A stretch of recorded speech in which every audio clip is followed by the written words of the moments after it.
Russian researchers in the late 1940s kept 5 people awake for 15 days using an experimental gas-based stimulant. They were kept in a sealed environment to carefully monitor their oxygen intake so the gas didn't kill them, since it was toxic in high concentrations.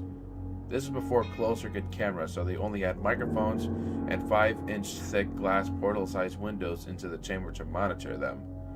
The chamber was stocked with books, cots to sleep on, but no bedding, running water, a toilet, and enough dry food to last all 5 for over a month.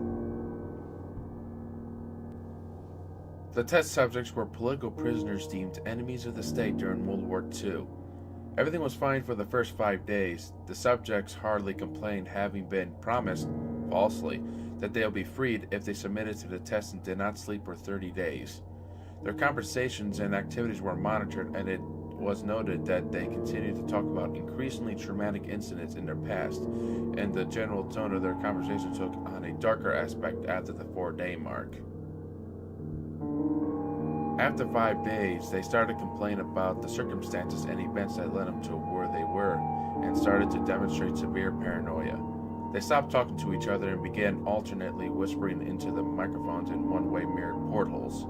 Oddly, they all seemed to think they could win the trust of the experimenters by turning over their comrades, the other subjects in captivity, with them.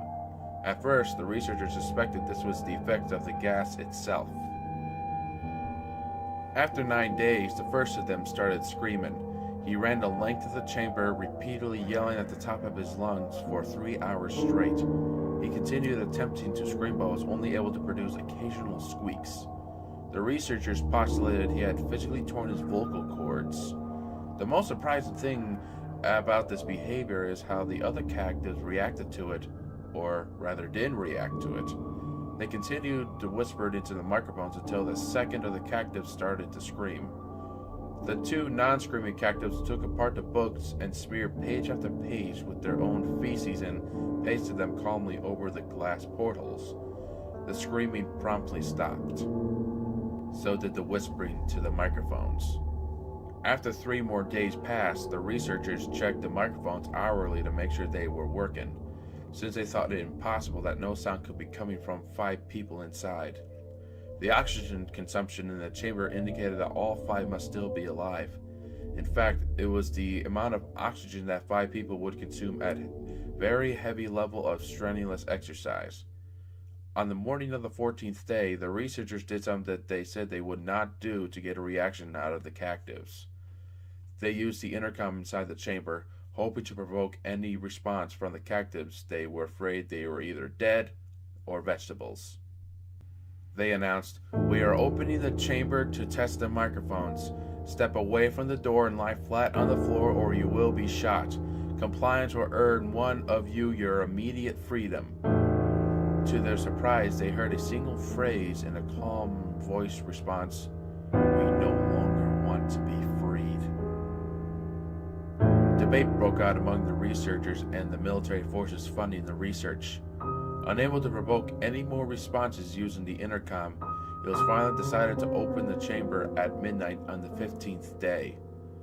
The chamber was flushed of the stimulant gas and filled with fresh air, and immediately voices from the microphones began to object. 3 different voices began begging, as if pleading for the life of loved ones, to turn the gas back on. The chamber was opened and soldiers sent to retrieve the test subjects. They began to scream louder than ever, and so did the soldiers when they saw what was inside. 4 of the 5 subjects were still alive, and although no one could rightly call the state that any of them in life. The food rations past day 5 had not as so much been touched. There were chunks of meat from the dead test subjects' thighs and chest stuffed into the drain in the center of the chamber, blocking the drain, allowing 4 inches of water to accumulate on the floor. Precisely how much water was on the floor was actually blood was never determined. All 4 surviving subjects also had large portions of muscle and skin torn away from their bodies. The destruction of flesh and exposed bones on their fingertips indicated that the wounds were inflicted by hand, not with teeth as the researchers initially thought. Closer examination of the position and angles of the wounds indicated that most of, not all of them, were self-inflicted. The abdominal organs below the ribcage of all four test subjects had been removed, while the heart, lungs, and diaphragm remained in place. The skin and most of the muscles attached to the ribs had been ripped off, exposing the lungs through their ribcage. All the blood vessels and organs remained intact. They had just taken out and laid on the floor, fanning out around the eviscerated but still living bodies of the subjects. The digestive tract of all four subjects could be seen working, digesting food. It was quickly became apparent what they were digesting was their own flesh that they had ripped off and eaten over the course of days. Most of the soldiers were Russian special operatives at the facility, but still many refused to return to the chamber to remove the test subjects. They continued to scream to be left in the chamber and alternately begged and demanded that the gas be turned back on, at least they'll fall asleep. To everyone's surprise, the test subjects put up a fierce fight in the process of being removed from the chamber. One of the Russian soldiers died from having their throat ripped out. Another was gravely injured, having its testicles ripped off, and an artery on his leg severed by one of the subject's teeth. Another 5 soldiers lost their lives, if you count the ones committed suicide in the weeks following the incident. In the struggle, one of the 4 living subjects had his spleen ruptured and bled out almost immediately. The medical researchers attempted to sedate him, but this proved impossible.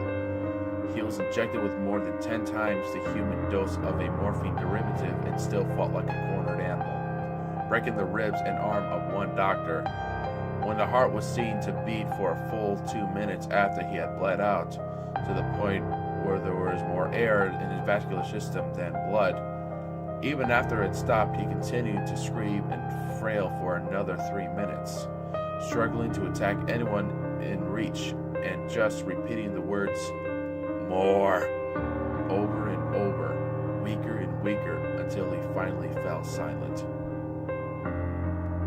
The surviving 3 test subjects were heavily restrained and moved to a medical facility. The 2 with intact vocal cords continuously begged for the gas, demanding to be kept awake. The most injured of the 3 was taken to the only surgical operating room that the facility had, in process of preparing the subject to have his organs placed back within his body. It was found that he was effectively immune to the sedative that they had given him to prepare him for the surgery. He fought fiercely against his restraints when the anesthetic gas was brought out to put him under. He managed to tear most of the way through a 4-inch wide leather strap on his wrist, even though the weight of a 200-pound soldier hold wrist as well. It took only a little more anesthetic than normal to put him under, and the instant his eyelids fluttered and closed, his heart stopped. In the autopsy of the test subject that died on the operating table, it was found that his oxygen had tripled the normal level of oxygen. His muscles that were still attached to his skeleton were badly torn, and he had broken 9 bones in the struggle to not be subdued. Most of them were from the force his own muscles had exerted from them. The second survivor had been the first of the group of 5 to start screaming.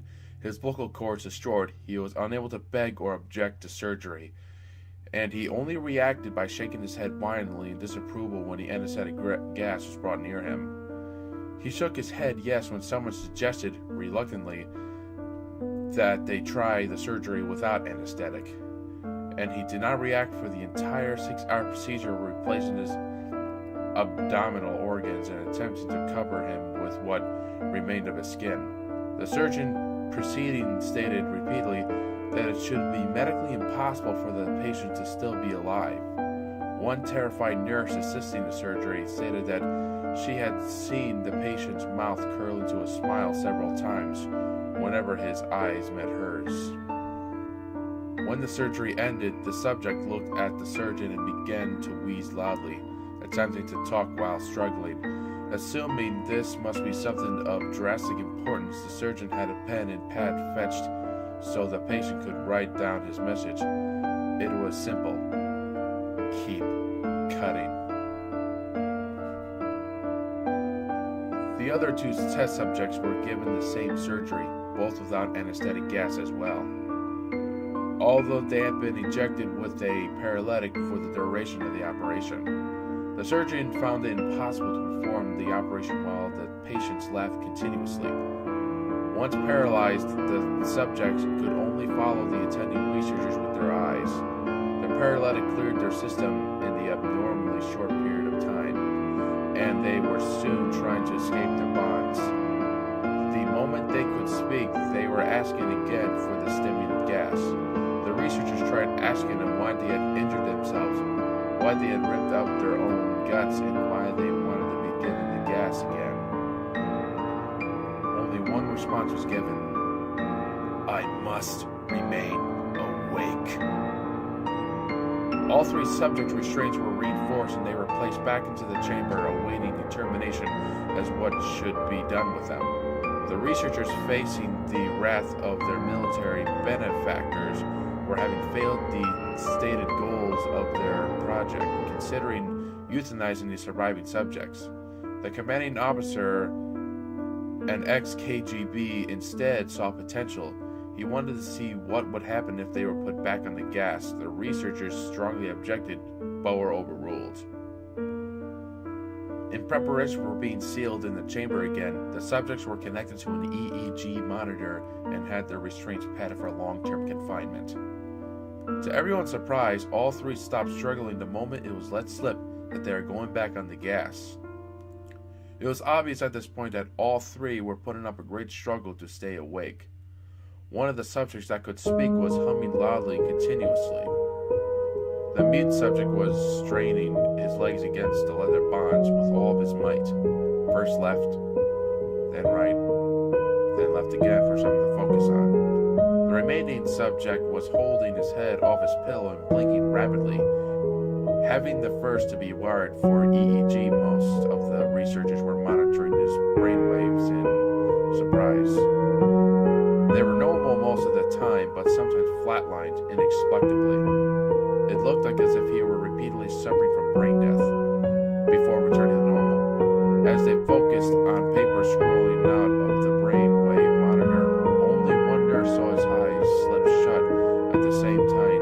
The moment his head hit the pillow, his brainwaves immediately changed to that of deep sleep, then flatlined for the last time as his heart simultaneously stopped. The only remaining subject that could speak started screaming to be sealed in now. His brainwaves showed the same flatlines as the one who just died from falling asleep. The commander gave the order to seal the chamber with both subjects inside, as well as three researchers. One of the named three immediately drew his gun and shot the commander point blank between the eyes, then turned the gun on the mute subject and blew his brains out as well. He pointed his gun at the remaining subject, still strained to the bed, as the remaining members of the medical and research team fled the room. I won't be locked up in here with these things. Not with you! He screamed at the man strapped to the table.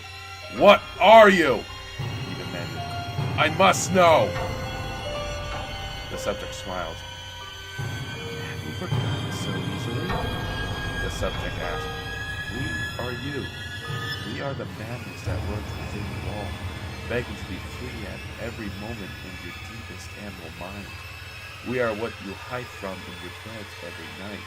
We are what you sedate into silence and paralysis when you go to the nocturnal haven where we cannot tread. The researcher paused, then aimed at the subject's heart and fired. The EEG flatlined as the subject weakly choked out. So nearly free.